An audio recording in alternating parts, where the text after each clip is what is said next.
Winter in Los Angeles didn't mean snow. It meant cold air trapped under a lid of smog, heavy enough that your breath turned to faint clouds the moment you stepped outside. The kind of chill that settled into the concrete and stayed there. It also meant a pressure in the air thick enough to sting when the wind shifted, like industrial runoff drifting in from somewhere it didn't belong. Sid Severin made his way toward Eterna's Midzone leasing station, red hazard chit application still open on his wrist pad. The building sat like a megaform tumor along the wall, chrome white at a distance, cracked and yellowing up close. Fluorescent lights, linoleum floors, a lobby that smelled like disinfectant and failure. Earlier that day, he'd gone through the usual motions, worked out hard at Johan's gym, taped his shoulder, nodded to Johan on the way out, promised himself he'd finally get those air fresheners he joked about last time. Then noodles at way lows, hot, greasy, reliable. The sign was still broken. The bowl fogged his visor. And now? Clouds. Heavy ones. A ceiling pressing down on the district like a weight. The leasing station rep was a creature bred by bureaucracy, obese, bored, with mega-firm-grade filters in his nostrils and skin that looked like it had never touched real sunlight. Sid sat in the cracked synth leather chair across from him while the rep clicked at a console feeding into a fat-framed CRT monitor, its green text rolling like it was 30 years old and still somehow the most reliable thing in the room. Microloan secured. Interest locked at 21% variable. Terms unalterable. Grace period waived due to prior missed cycles. You understand, yeah? I understand you like saying that too much. Well, we all have our hobbies. Behind Sid, someone coughed hard enough to rattle their ribs.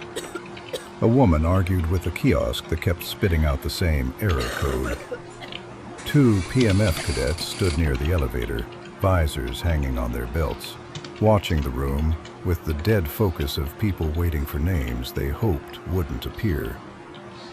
Next to Sid, a 20-something man with round goggles and a half-wired messenger bag leaned in from another terminal. You ever tried running hash bings through a shortwave modulator? If your pad's rigged right, you can spoof relay towers and cut latency by a third. It's mostly legal. Mostly. You always talk that fast? Only when I think someone might actually respond. He introduced himself as Mech, or maybe Rex, or Veek? Hard to tell. He laughed easy, though, one of those scavies who survived on tricks, timing, and a backpack full of questionable tech. You run in D-Zone, or just flirting with disaster? Apparently both. The rep cleared his throat. Hard, wet. The nostril filters handled what went in. Whatever came out still smelled like warmed-over sewage. Severin. Sector D45. Dive window opens at 0600. Miss it, and we initiate hardware retrieval. That means your reclav. And maybe your kneecaps. Catch my drift? The chit slid across the desk. Scarlet stripe. Sid took it. I definitely don't want to be anywhere downwind of you. Ooh. Spicy. What did you say?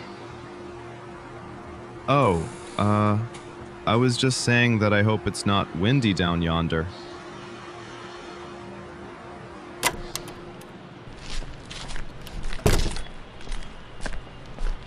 Sid pushed through the side alley exit. Mech slipped out behind him, still talking about mesh tower latency, like he'd decided they were leaving together. The air felt electrically charged, the kind of thick pre-storm tension that made signs flicker like something was brushing against the grid.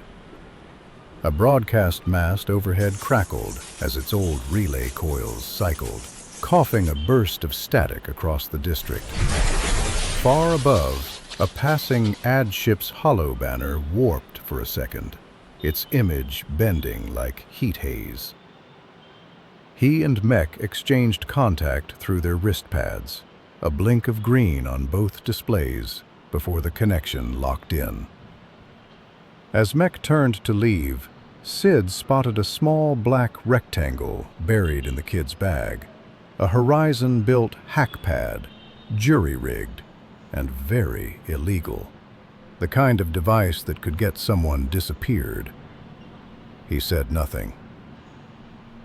On the way home, he stopped at a corner stall and bought 2 packs of generic air fresheners, cheap ones, citrus-scented. He slid them into his bag. Johann's gym could use them. The clouds overhead churned slowly, thick and bruised. For a second, he thought he saw a spherical shape forming in the gathering storm, another repo drone dropping from the sky. He blinked, and it was only a knot of darker cloud. Lately, his nightmares were stepping out into the daylight. A couple of vagrants wrestled over a scrap that seemed to move. The district shifted with the discomfort of something waiting for an impact it couldn't see. Later, as he climbed into the upper deck of the reclav, his shoulder ached from the morning's workout. The rig creaked under the rising wind, metal groans sliding along the frame in tired protest. He lay back on the thin mattress, staring at the ceiling again. The red chit sat on a crate beside him, faintly glowing like an accusation. 0600. Another Darkward run. D45. Let's see who's waiting this time.